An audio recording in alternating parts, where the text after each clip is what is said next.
د بسم الله فضیلت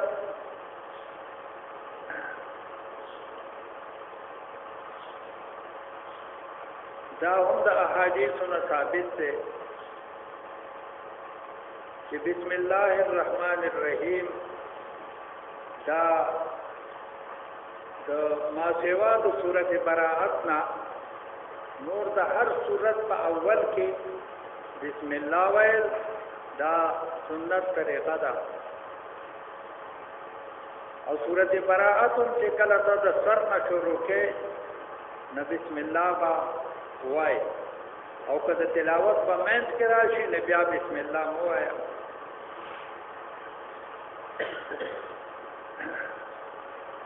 د دې په فضیلت کې یو حدیث ذکر کړی دی سعید رحمت الله علیه هغه ذکر کړی دی هغه فرمایي ان رجلا نظر الى قرطاس یو سړی کاغذ ولیدو او په کاغذ باندې بسم الله لیکل شوی ان رجلا نظر الى قرطاس فيه بسم الله الرحمن الرحيم سپاغی کی بسم الله الرحمن الرحیم لیکل شوی فقبله قبلک ووضعه على عينيه اقصر باندې کې خودلو احترام وکړو فغفر له دته الله تعالی بخششو دغه احترام د وجنا چې د کاغذ احترام وکړو کاغذ اوچت او پستر باندې کې خودو نو الله پاک دته ګناهونه معاف کړي تفسیر قرطبی دا حدیث په 15 صفحه باندې لیکل دی په جلد اول کې بعد خلق هغه بسم الله الرحمن الرحیم په خطونو باندې لیکي او بعد خلق په اخبارونو کې لیکي دا خبره نه ده ځکه دا د اخبارونو کاغذونه څوک محترم نه ساتي اکثر په ډیرانو باندې پراته وي نو دا کلمه دا ګنګي ته ورسیږي دا ډېر لوی جرم او ډېر لوی ګناه دی د دې نه ډېر پرهیز پکار څومره چې کېدې شي په لارو کوڅو کې اخبارات بنده مومي دا راټولۍ او پاک ځای ته رسوي دا لوی عبادت دی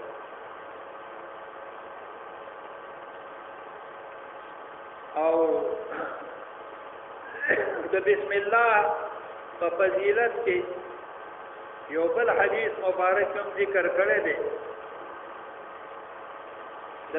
د ابن مسعود رضی الله تعالی عنہ روایت هغه فرمایي من اراد ان ينجيه من الزبانيه ال19 څوک چې دا غواړي چې د زبانی فرشتي داغه د سزا نه چغنول فرشتي دی او په جهنم کې مقرر دي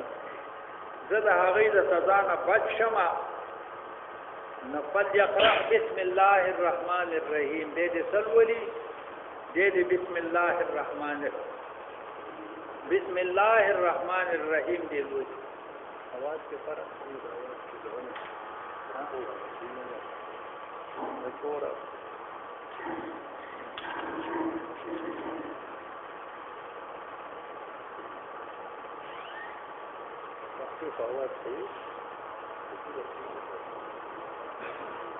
نو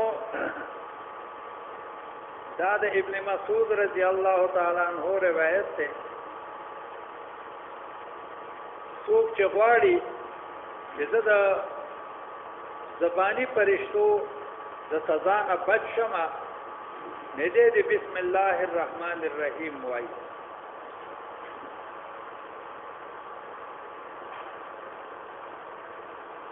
زبانیه هغه فرشتي دي چې هغه خاص فرشتي دي په جهنم باندې مقرر دي سندعو الزبانیه دا قرآن پاک کې راغلی دی د ابو جهل د سزا د پاره کومې فرشتې تجویز شوي وي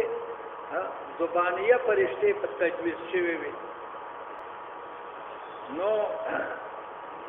که څوک غواړي چې د دې فرشتو د عذاب نه بچ شمه نو بسم الله الرحمن الرحیم دی وایي او د کور په رزق کې چې برکت پیدا کیږي دا په بسم الله الرحمن الرحیم سره کته زنانه اغږي او که زنانه پخای او کفری نو بسم الله الرحمن الرحیم مخکې ویل دا مستحب او سنت طریقه ده په دې سره په رزق کې برکت پیدا کیږي د شیطان د زهرنا حفاظت په بسم الله الرحمن الرحیم سره راځي د جهنم 19 فرشتي دي او د بسم الله الرحمن الرحیم 19 حرفونه دي د هر حرف په بدله کې خدای پاک د جهنم د دې فرشتي نه بچاو راولي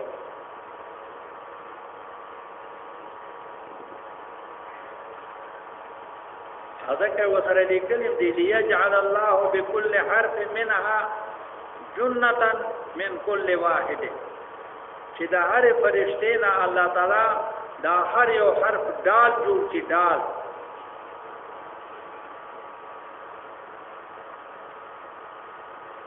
او باقی دا بسم الله الرحمن الرحیم دویمه مسله ده چې آیا دا جز د قرآن پاک دی او کنه پدې کې څلور قول دي چې بسم الله الرحمن الرحیم جز د قرآن پاک دی او کنه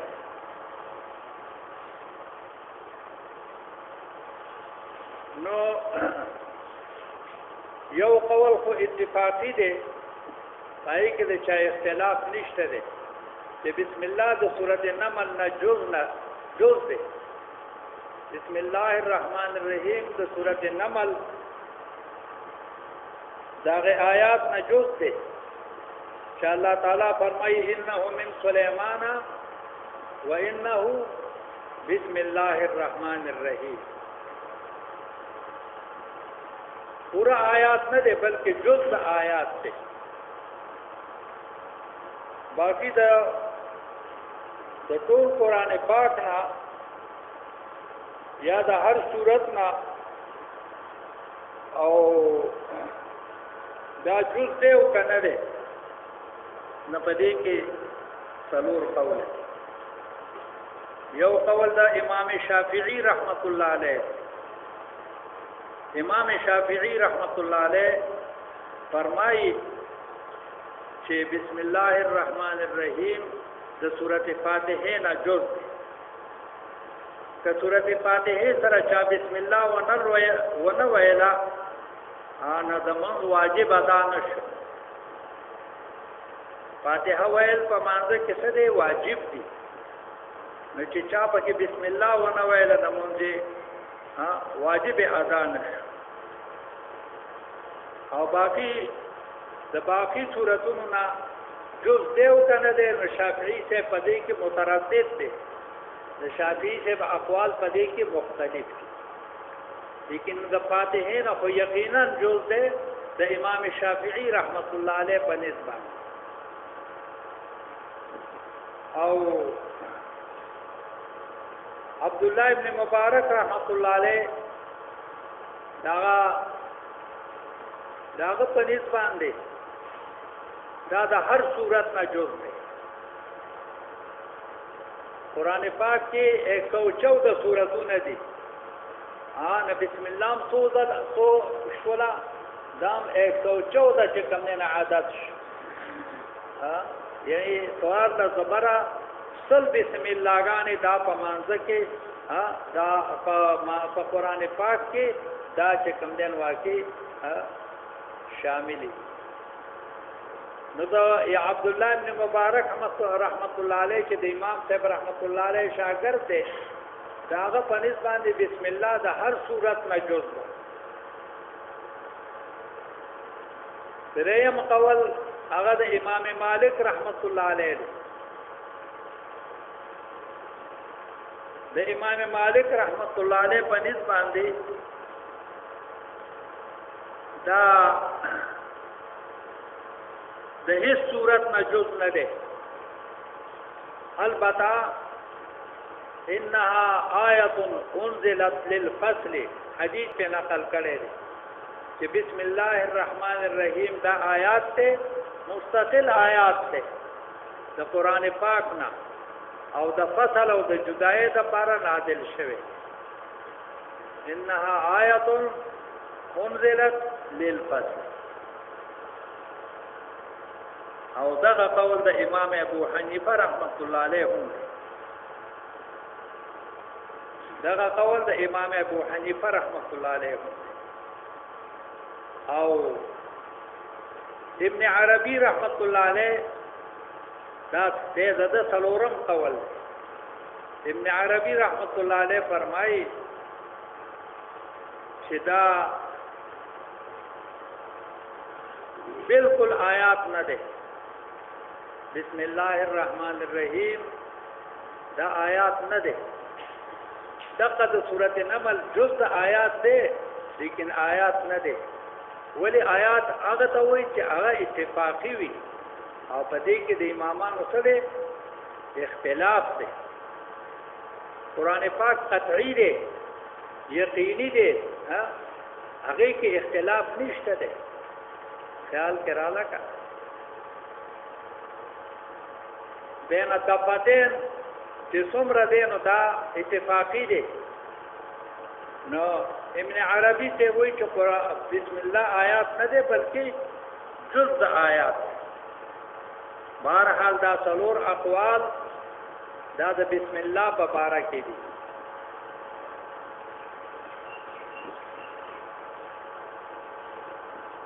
د دینه بعد بیا د سورته فاتحه تذکرہ ده